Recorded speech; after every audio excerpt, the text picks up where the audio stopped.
Yeah, good morning. We are doing the Uddhav Gita. We are starting a new chapter today.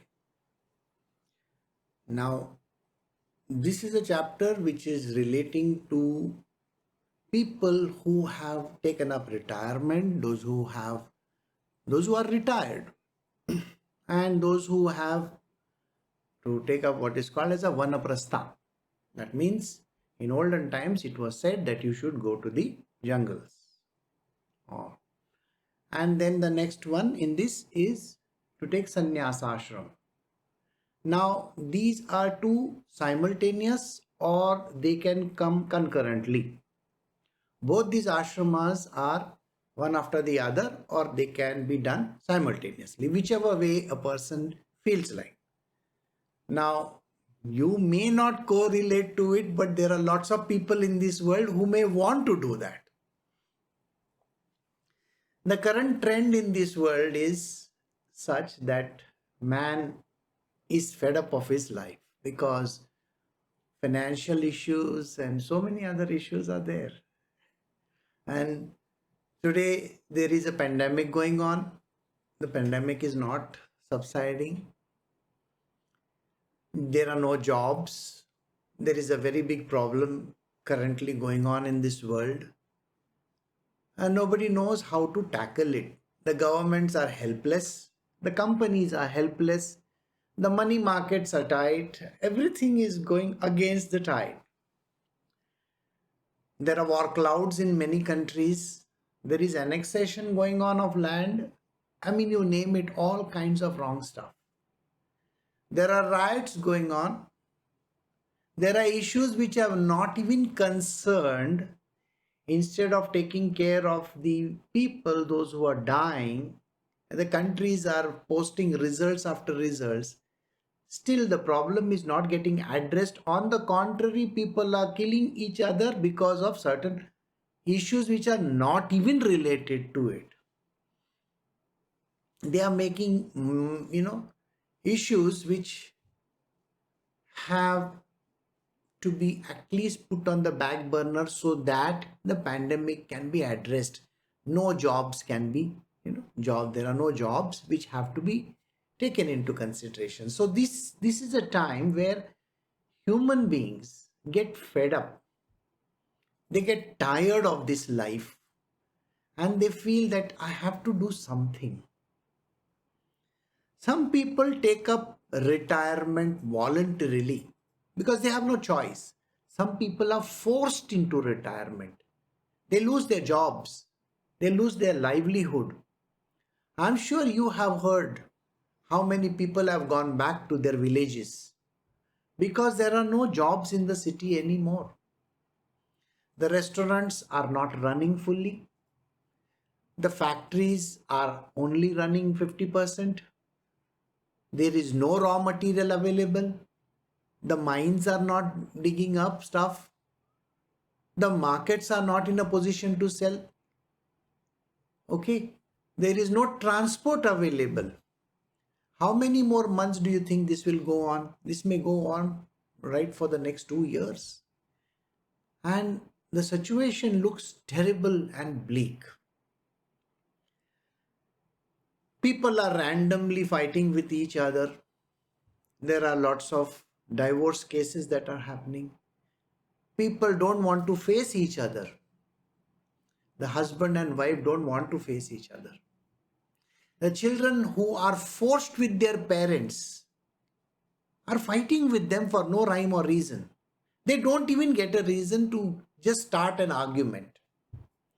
Yesterday I was listening to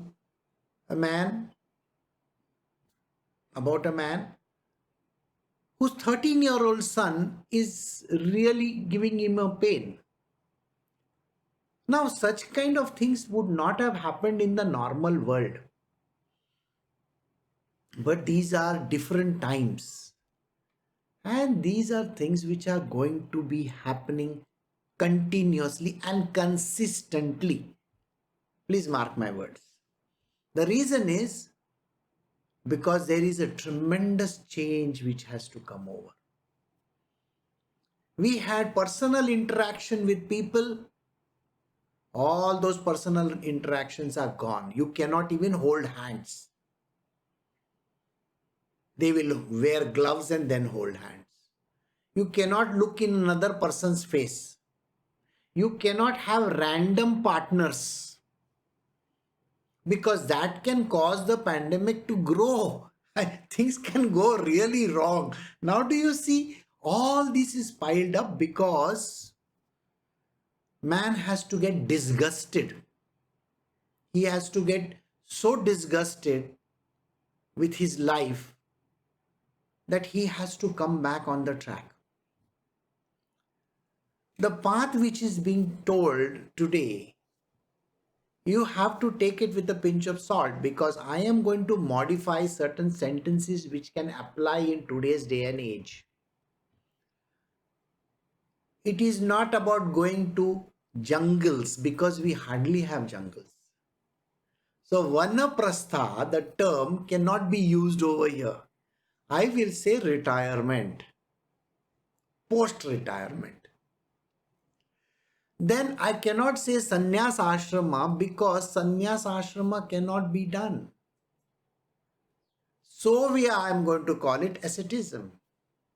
So person becomes an ascetic. He can become a sannyasi, it's fine. But a different kind of a sannyasi. So let us see. So we are going to do chapter 13 from the Uddhav Gita. Verse 1. The Lord said, when a man wishes to retire into the woods, he should put his wife in the care of his son or go with her and live peacefully in the woods the third quarter of the span of life. Now, when does the third quarter start? During the olden times, the lifespan of a human being was nearly 100 years. It came down to 68 or 70 years. Now it has slightly gone up to 78 or 80 years. So I would suggest that the third quarter starts very early. Isn't it? So the first quarter would be 20 years, second quarter would be 40 years, and after 40, if you are 80 years old, then you may have to face death.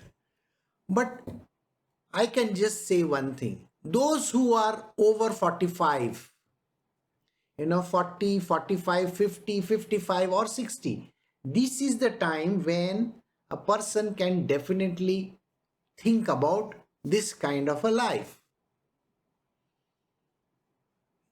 Earlier, children were born at a very, very early age. So by the time the father was 40, the son would have been 20 or 22 years old. So it was a very strange case. But today, the father might have been 40 and his son is only 1 year old. It is strange again. So you can't say much. But the trend should be that. Earlier, say age marriage would be there, and then the children are born, so that by the time the father is 45, the son would be ready to work outside. I think that should be the way in which it can be seen, but I am not going to say that that is a hard and fast rule. You have to see how it works. So let us come back to it. So by the time the person is around 45 or so, he has already thought of retirement. If he has not thought of retirement, his job scene would have become so hot with all the youngsters coming in, he feels redundant, absolutely, like an old relic. I can guarantee you this much. By the time a person turns 40, there is no going back. The person is already feeling old. By the time he is 45, he thinks that it is time for retirement. By the time he is 50, he is thinking, oh, I am dead. By the time he is 55 and 60, there are lots of people who think, that, oh, this is the right time for me to start doing something. There are always exceptions to the rule, you see. There are people who at the age of 55 or 50, 55 or 60 think, oh, this is the time I have to start. But the old age catches up with a human being. The activity which they could do by the time they are 20 and 25, the same activity cannot be done when you are past 50. Even after 45, you can't do it. I'm sure you have seen the cricketers, the football players, and all these people take retirement before 40 only. Why? Because physically it is impossible to cope up with a 20-year-old. Right? Now, mentally also there is a degradation of your cells happening by the time you are 30, 35 and 40. Your brain also cannot process the kind of stuff which a youngster can. Sit with a youngster, a 16-year-old or a 20-year-old. Just try to sit. If you are 40 plus, try to sit with a youngster who is 20 or lesser than that. Do you really think you can cope up with that person? The kind of energy, the kind of things that they want to do? No way. So you try to bulldoze people. Today in the film industry in India, it is the same thing happening. Old fogies, 40 plus or 50 plus. These old timers are pushing youngsters towards their suicides and death. Why? Because they are dictating terms over there, which is not a good thing. Old people have no scope in this world because the youngsters are literally taking over. Everybody knows that the younger population is at its peak. More number of young people are there in countries like India, China and all. And the old people are much lesser because of the baby boom that happened. So there are lots of millennials and all those, I don't know the other terminologies that come with it. Okay. So these people are there. So what happens to a person who is 40, 45, 50, 55? Is getting frustrated with everybody in their workspace, is not able to cope up with the newfangled things that are coming in, the new technologies that are right in front of their nose, they are not able to handle it. A person can lie through their, teeth, saying that I know and I understand. They don't understand a damn thing. The technology is so advanced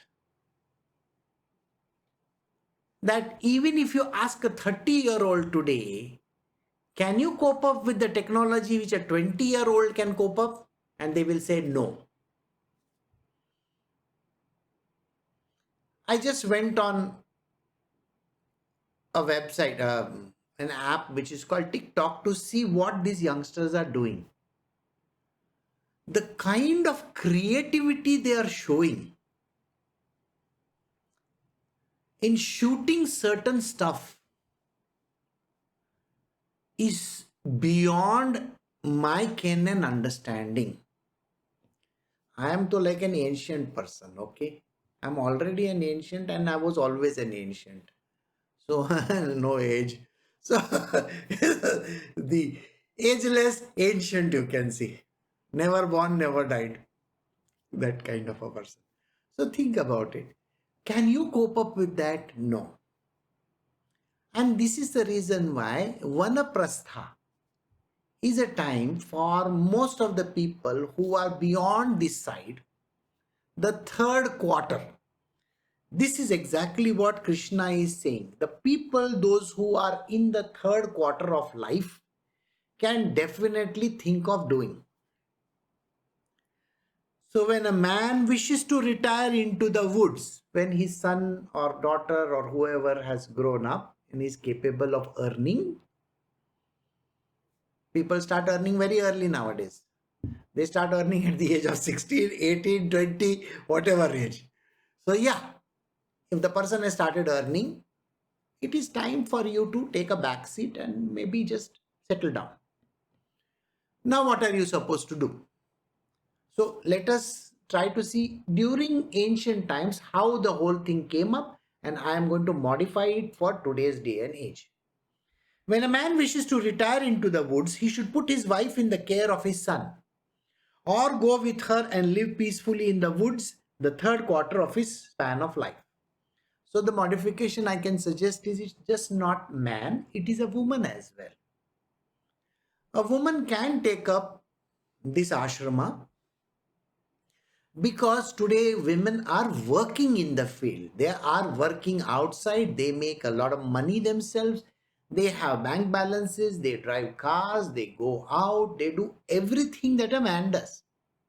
All right. So this is applicable to either of them. In some household, there are men who don't even work. Yes, there are lots of household in this world where men have not worked. They can be called as a house husband or something like that. I think people know about it. Some of them are wives, housewives. So just apply this and see. So it can be a woman, it can be a man. So what are they supposed to do? You can leave them in the care of someone. But do the people care? I think the insurance companies, the financial organizations, they have those plans. They will say, after retirement, you can earn so much. Your monthly income will be so much. So maybe you got to plan something like that. And go with her. Or if she says that I also want to come with you, please go with her or go with him.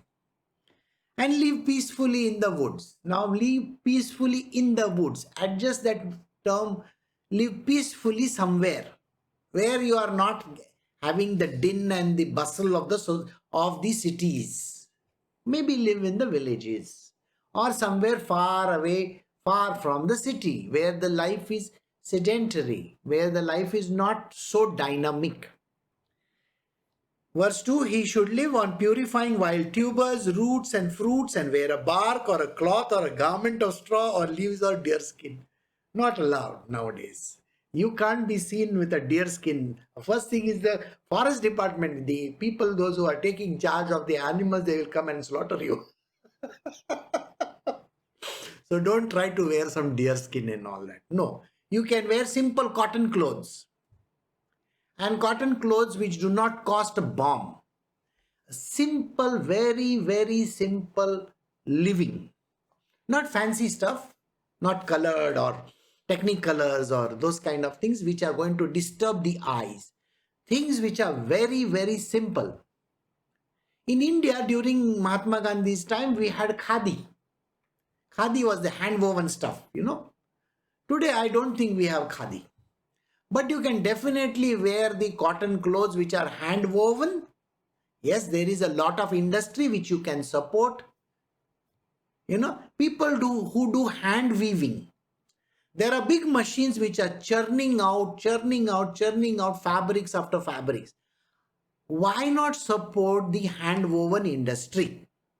Because the poor people who are the weavers, they will get certain benefits. So for all the males, I would suggest you go for hand-woven stuff.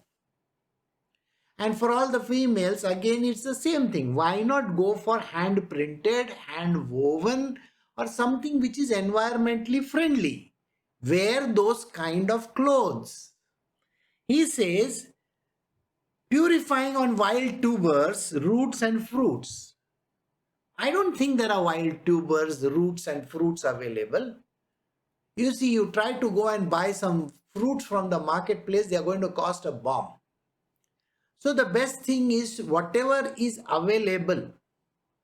When I was staying in one ashram in Delhi, in North India, they were closer to Himachal Pradesh and Haryana and all those places.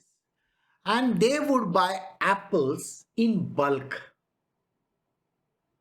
So every day one apple was served because it's the cheapest thing available and it helps the economy. Please understand, there are very poor farmers who do not even get that money. If you buy imported fruits from all the foreign countries, the people over there are getting benefited, but your local produce is not getting used up. It gets thrown, it gets chucked. So many thousands and thousands of liters is chucked down the drain. Why? Because people want bottled milk and Tetra Packs milk. And what kind of thing is that?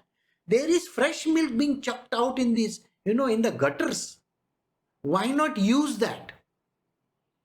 So it is important to, use the kind of stuff that is available. So milk which is very freely available in the villages itself, it may be slightly costly because the villages do not have the economies of scale. So try to use those kind of, stuff like the vegetables which are grown in the nearby villages. I will tell you a story about a man who got so disillusioned by what was happening in his life. He was a young man who did his graduation, he did his BSc, that is science, and after that he did his educational degree, which is called B.Ed in India, Bachelor of Education. He was a young man raring to go and become a teacher because that was his ambition. Now it so happened that when he went out to get a teacher's job, which was going to give him 15,000 rupees salary per month, 15,000. It's approximately $200 in the world economic scale, $200 per month. So at the end of the year, he would have, had $2,400. That is all the salary he was thinking of getting. What happened over there was the officer said, who was supposed to give him the job, said, give me 15 lakhs, 1.5 million rupees on the table. You see, that is a bribe. Then I will give you the job letter. The person was so disturbed that he was not able to take in, because he was a young man raring to go out in this world and establish himself, and here there are these duds out there who are willing to make a buck from the poorest sections of the society. And he was very disillusioned. The person said, I will negotiate with you. Instead of 15 lakhs, you can give me 12 lakhs. This man said, my father is a farmer. I'm sorry, I don't have that kind of a money. He went and told his father what was the case. For a 15,000 job, you have to pay 15 lakh rupees bribe. It is shameful. So his father said, I will sell off whatever I have and I will borrow some money from here and there and I will give you a certain amount of money. The son was adamant. He said, no, I don't want to do that. And then he came back to the village. He chucked his degrees aside. They had 1.5 acre of land, approximately 60,000 square feet, 60 or 65,000 square feet of land. Now in that land, they used to get around 600 or 700 rupees, of produce they would get in a month. That is not sufficient to even, get food in the table. So what did he do? He learned the natural farming methods. Going on YouTube and various other medias, he joined some very simple classes. He joined the groups which talk about such kind of things. And in that 1.5 acre, in 4 years' time of his life, today he earns more than 7 lakh rupees a month. It is a fantastic jump. This person who was supposed to give a bribe of 15 lakhs for his entire life so that he could get 15,000 rupees salary was earning 6 to 7 lakh rupees a month, consistently growing what? In the field, he started growing what is called as a Karela. It is called bitter gourd. Now, bitter gourd is a thing which is used in most of the Ayurvedic medicines. So he had a contract with some companies who made Ayurvedic medicines and he started supplying them. It's a fantastic story, isn't it? A farmer's son becoming a farmer. So why does a person invest in fantastic degrees when they know that there are no jobs available? Think about it. If you have your parents who are in a particular field, it is good to go and join them in that field. I know one person whose father is a goldsmith, and this man is working in an IT company, and he has to send money home, he has to look after his wife, he has to give rentals, he's supposed to pay the EMIs of everything, and there is no money left.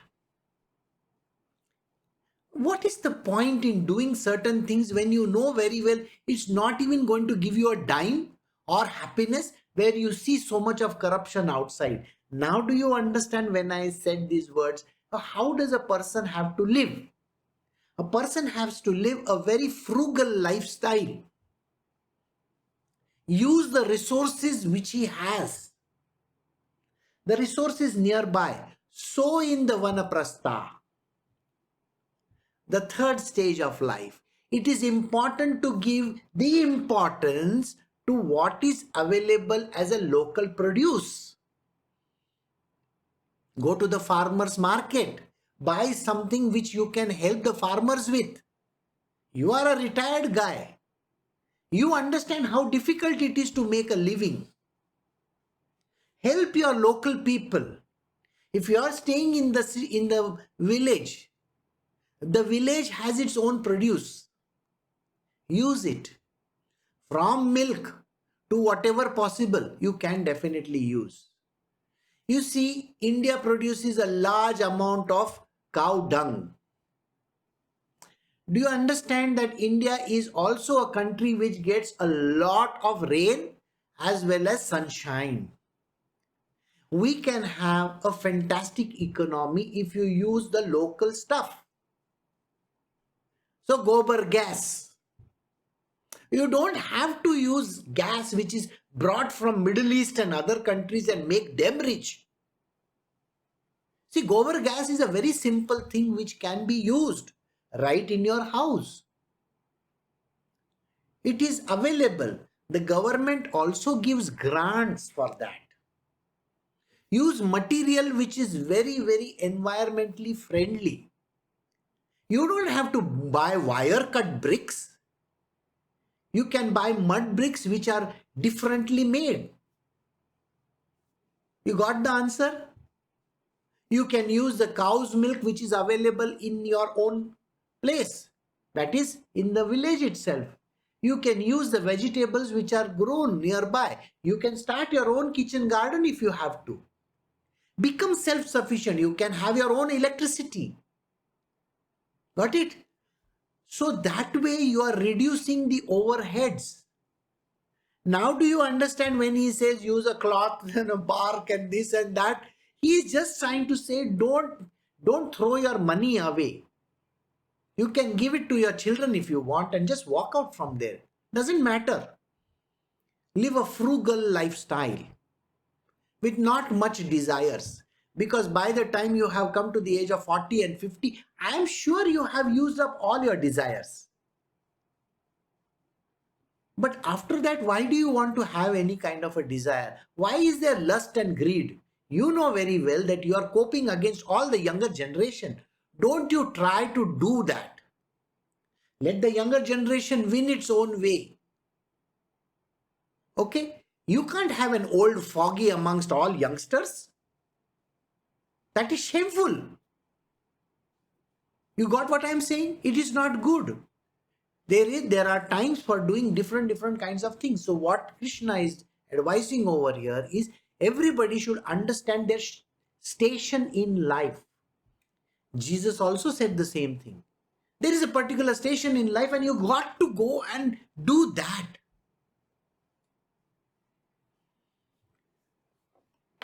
We'll go to verse 3. He should allow the hair of the head and the body as well as the beard to grow and not remove the dirt on his person. He should not wash his teeth, should plunge his water thrice a day and lie on the ground. Now, this is what I would not advise for today's day and age because it is unhygienic.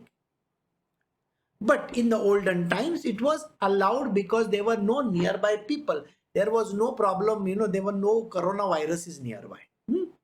And there were no diseases prevalent at that time so much. And the man knew how to take care of himself because of one Veda which is called Ayurveda. Okay, he knew which barks and roots and this and that he's supposed to take and take care of himself. But the same thing is not valid today because today's man is useless. He has zero knowledge about anything. He only knows to go to work and come back. So he is either a commuter, so he knows which train is there, which which bus will go there. That is all he knows, and how to go by which road. That one road that person will take from here to the office and office to back. His knowledge is minimal. He has never seen beyond his nose. And he goes to work and does the same stuff over and over and over again. So his knowledge is minimalistic. Every day when I sit in front of people and I talk to them about the different techniques which are happening. Like yesterday I was talking about graviton. I know 99.9% of the people don't even know what I'm talking about. All right. So the knowledge is zero out there because people are so much into what they are doing. You have to become all-rounded because now if you're going to the jungles, not the jungles actually, you're taking a backseat, you're retiring, then this is an extremely important thing. Conservation of water. This verse, I will convert it into conservation of water. In many of the villages, there is a paucity of water.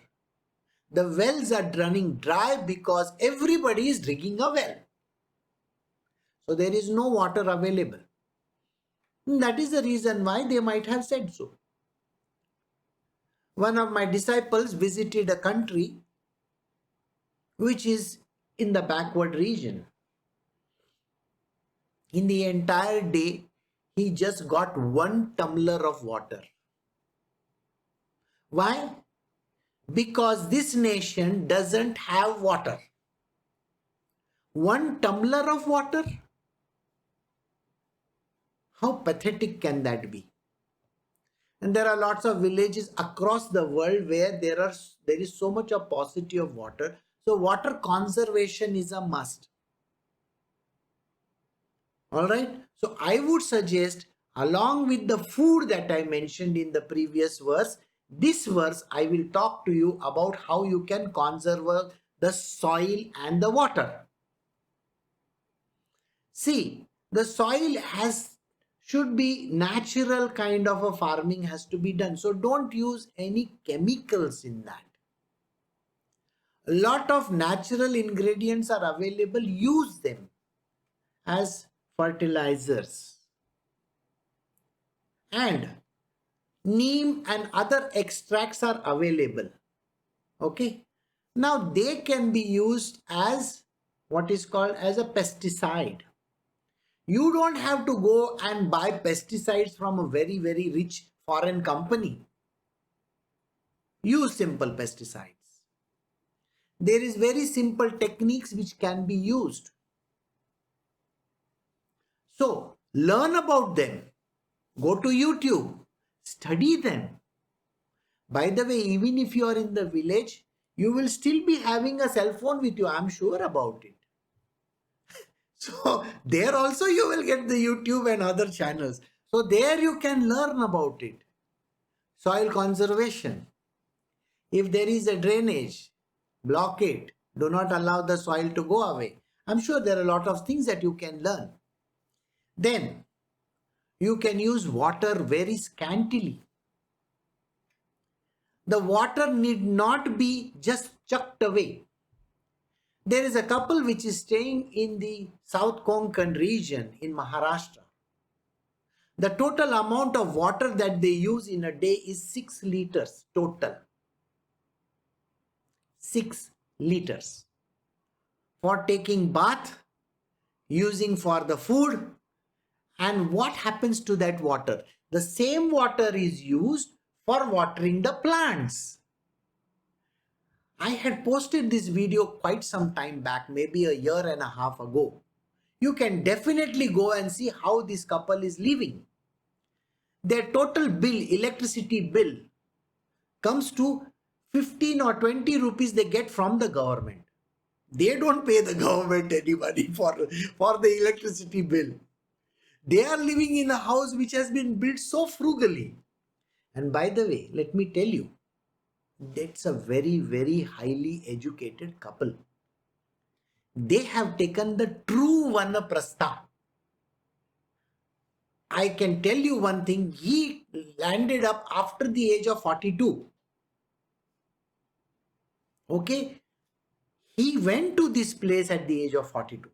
So that person is really a Vanaprastha. People think that they are starting their life at 40 or 50. Those people are idiots. You don't start your life at 40 and 50. You might change tracks. That's it. But you don't have the firepower. Neither you have anything in you. You can go and take all the medicines in the world. You can try to build up your stamina. You can go to the gym. You can do whatever you feel like. But your body is not capable of moving. No. If you think I am telling lies, see your own results. You can't get up in the morning. You are not able to cope up with life. If something is said, I am going to do this today, the person is never able to do. So why is the person giving bullshit to themselves saying that I am capable of anything? No. If you really are disciplined, then you will get up at the right time. You will have a perfect lifestyle and you will be conserving and saving money and doing all kinds of things which are advised over here. So Krishna is saying this. So if I have to write the modern Uddhav Gita, I would definitely say that this verse is all about conservation. All right. So we will move to verse 4. This is chapter 13, Uddhav Gita, verse 4. In the summer, he should subject himself to the 5 fires. In the rainy season, expose himself to the showers. In the winter, remain immersed up to his neck in water. This should be the practice of austerity. Now, in the summer, he should subject himself to the 5 fires. These fires are what exactly the fires are? See, it is mentioned the scorching sun overhead and various other fires that are mentioned. But I would suggest one thing. It is not about the fires. In this verse, he is talking about austerities. A person has to practice austerity. If a person is staying in a cold country, you know how many layers of clothing he wears? Ask yourself. Layers and layers and layers of clothing he wears. Isn't it? You see, the outermost layer would be the costliest because it has a fancy name written on top of it. North Face or some such kind of fancy brands are there available and the person is going to wear those brands. Below that, he will have thermals and this and that. Oh my God. The person is literally doing this in the winter season. In the summer, he wants to wear linen and cotton, which is made in some faraway country. And for that linen garment, I'm not joking, a linen shirt which is worth 5,000 bucks in India. Why do you have to wear 5,000 bucks worth of a linen shirt? Can you not wear a simple, what do you call this, a t-shirt, which is costing nothing? You got what I am saying? In the summer, you can wear the cheapest, simplest cotton clothes. In the winter, you can use the wool. Now, what kind of a wool? Your country will definitely be producing a lot of wool, isn't it? Wool is the cheapest stuff available in these kind of places because we have a huge population of sheep and all this, right? So the cheapest wool is also available. Who says you cannot get it? Can you invest in that instead of spending tons of rupees on buying foreign goods and with a fancy brand written on it? Got the answer? What is he trying to say? During the summer, try to expose yourself to the 5 fires. I can modify this verse and say, can you be as simple as possible? All right. In India, we have a very beautiful garment for males. It is called the lungi. Okay. It's a lower garment. Wear that. And it's a simple garment. It is just a cloth. It is not even stitched. You see, if I go to stitch something, it is going to cost me money. But a simple cloth can be used like that. So here, for a vanaprastha, it is also the clothing which we are talking about. Save money in that. Wear clothing which will help you in the 5 fires. In the 5th fire is also connected to your stomach. Okay? By the time you are 50, 55 and 60, you know how many stomach issues you have? So one of the fires is the stomach. There is a fire which digests stuff. In the body we have digestion, isn't it?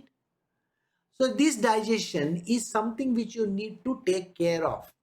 The complicated food that you eat, if you are eating stuff which is fried and all those kind of things, I can assure you it is going to cause a lot of misery to you. So you eat frugally simple food. In India, we have chapatis, dal, rice and all. Simple greens, simple vegetables. I was reading about a person who stays in Peru a few days ago. He's a very poor farmer. His farm is approximately about 80 kilometers from Cusco. This man grows 700 varieties. 700 varieties of potatoes. Can you imagine that? You see the Inca Trail and all those places over there, they have so many type of potatoes you haven't even heard of. So this man, he had a small patch of land which he got from his father. What did this person do? Now his father was producing around 20 varieties of potatoes over there. This man, he went around.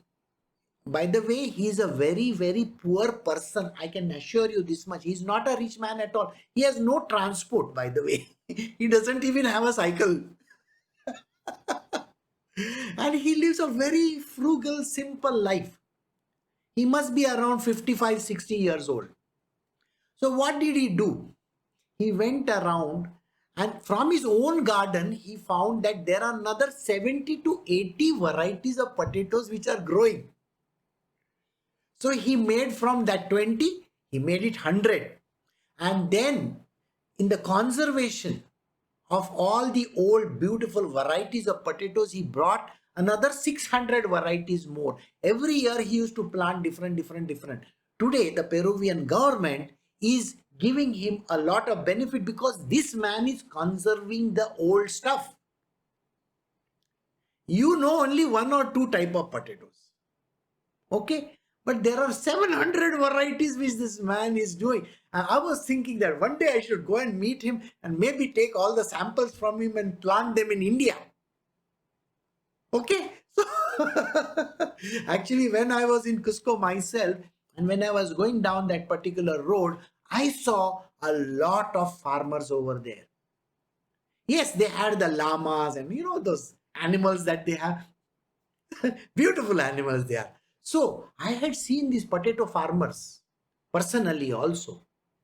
I have personally photographed at least I think 10 or 20 varieties of potatoes. This is the way in which you can grow. So here, the stomach fire which I was talking about, can you eat simple, frugal food comprising of just some rice, lentils, potatoes, or something which will give you sufficient energy to run for the whole day? Because any which way, what activity are you going to do? Maximum would be farming, isn't it? Or just you are taking the back break, a break from the humdrum of your city life. We have still not entered the sannyas ashram. Okay, so I am still not going to tell you what you are supposed to do in your time the whole day. We are just trying to lay certain ground rules. This chapter is about laying ground rules. I know there are lots of youngsters over here. For them it may not even say, and I still have a long way to go. But please understand, the frugal lifestyle, if you start early in your life, it is going to benefit you in the future. Got the answer? So it is like that, right? So you got the point. So the fire in the stomach, it also can be adjusted out. Likewise, use water which is scarce, very little. Okay, and so on and so forth. Well, verse number 5 from chapter 13 of the Uddhav Gita. He should eat food cooked over a fire or ripening naturally in the process of time, powdering it with a pestle or a stone, or even making his teeth serve the purpose. Today's day and age, there are beautiful videos being put up by old women and men of India.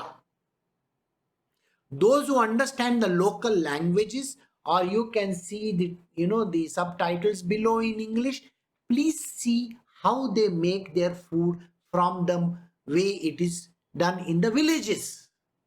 These are aged people from the village. They make very, very simple food. You see, I was seeing these kind of videos in which I saw how simple food can be made. The person said, now this is as of a video that I saw, how without using water, you can make bhajia. No water, very little oil, and using onions, that's it. And that lady, she's an old lady, must be around 70 or so. She was teaching in very, very village kind of a Marathi how to make fritters, what we call as bhajia. And when I saw the video, I said, yeah, this is a very simple way of doing it. I mean, nobody thought of it like that. Likewise, there are people who are showing how to make chutneys and stuff like that. So use the pestles, the mortar. You see, big stones that you get for grinding purposes. Every villager has it. Instead of using electricity and your, machines and stuff like that, why not go back into this? You're going to save a lot of money. You're going to save a lot of headaches. You don't have to bother if your mixer gets broken, isn't it? Because you need specific power, specific this, specific that, and you have to use water for washing all that, and so much of waste. So this is a way in which the Vanaprastha can definitely help. He said you should eat food cooked over a fire. I was telling you about gobar gas and all those kind of things. Use those natural resources, or ripening naturally in the process of time. Nowadays you get fruits and stuff like that. The apples are stored in some big places and injected with different kinds of chemicals so that they can stay ripe for the whole year. I mean, not get ripened, but stay like that. Why do you have to do that? Why not use stuff which is there, ripened naturally? Okay. Powdering with a pestle or a stone, or even making teeth serve the purpose. If you use your teeth beyond 50s, 60s and 70s, then you are really helping the society. Because you see, you go for one filling, you know how much it costs? If you have to go and replace, if you have to put braces, your entire year's salary will go into putting the braces. I mean, all the youngsters definitely know this. The amount of money these guys loot you with is a fantastic amount. Why? You want to make your teeth straight. Come on. So here, if you have good teeth, they will last you for a lifetime. I will tell you another story. I was listening to a person who was the manufacturer of brushes. And he said that the penetration of brushes in India, now this is a marketing terminology, so you please understand this. If you understand little 25 paisa brain, which has got little marketing understanding, use that. He said the penetration of brushes, toothbrushes in India is only 40%. Okay. Rest of the India uses what? The neem. And various other methods. They use their finger for brushing their teeth. People are using fancy stuff like toothpaste and all. Here, the same person, he's a very, very rich man, and he was giving an idea how in India today people use only 40% of them use toothbrushes. Have you seen these old people in the village? They have good teeth. Maybe they use the neem or something like that. So it is good to use those kind of stuff. So here he is saying you can do those kind of things. All right. The teeth has to be good till you die. So don't go and misuse it. All right. Then next. This is verse 6 from chapter 13, the Uddhav Gita. Aware of the efficacy of the place and time, he should himself collect all the means of subsistence and not eat things procured at some past time. Yes. If I store something and then I want to eat it 6 months or 8 months later, you understand? I need storage facilities. I need cold, those fridges and this and that. You know how much a fridge costs today? There is a person in Gujarat who makes fridge made out of mud. It doesn't consume electricity at all. It is a mud fridge. And I'm not joking. You can Google mud fridges in Gujarat and you will find this entire thing come. This person sells over 100,000 fridges in a year made of only mud, which can be used in the city. Do you know if you store water in mud pots, it is so beautiful, the water tastes so nice. But we love to buy Kinley and all those fancy names, Aquafina. For what? Because you don't know what is to store water in a mud pot, isn't it? So if you are a Vanaprastha, learn these techniques of how to even save that. So you don't have to buy fancy fridge. There are techniques by which you can even use one day's food the next day also. What Krishna is saying over here is this also can be curtailed.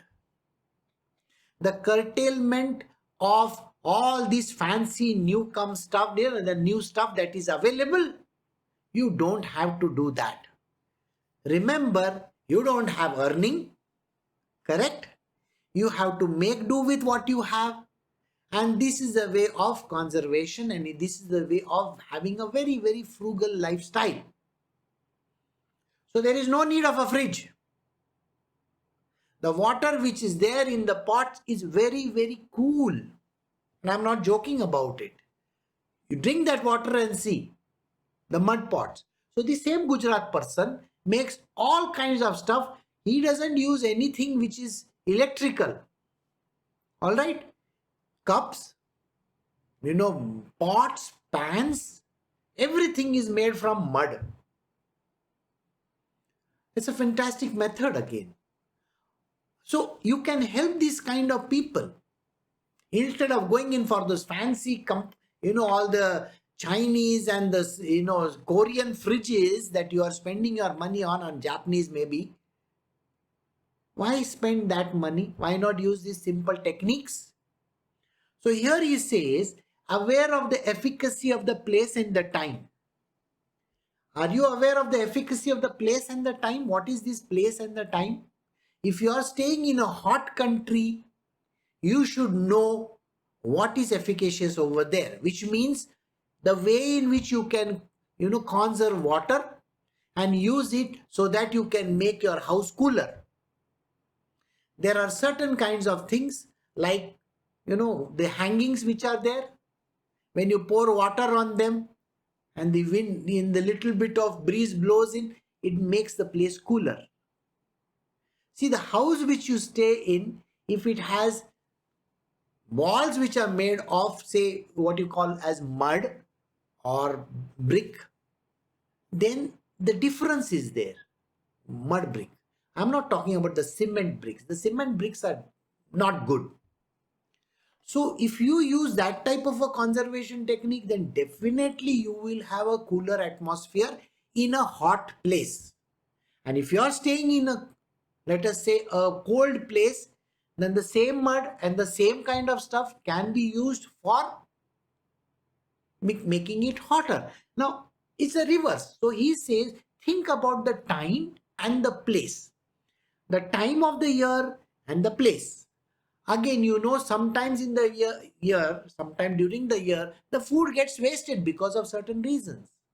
You should be able to conserve that food as well. So you should know these kind of different techniques. I know I have modified this chapter slightly so that you can understand it better. It is for today's human beings. How you can use this. Alright? You don't have to pay thousands and thousands of rupees in rents and so many other things and make your life miserable, because for earning that money you will have to again go out.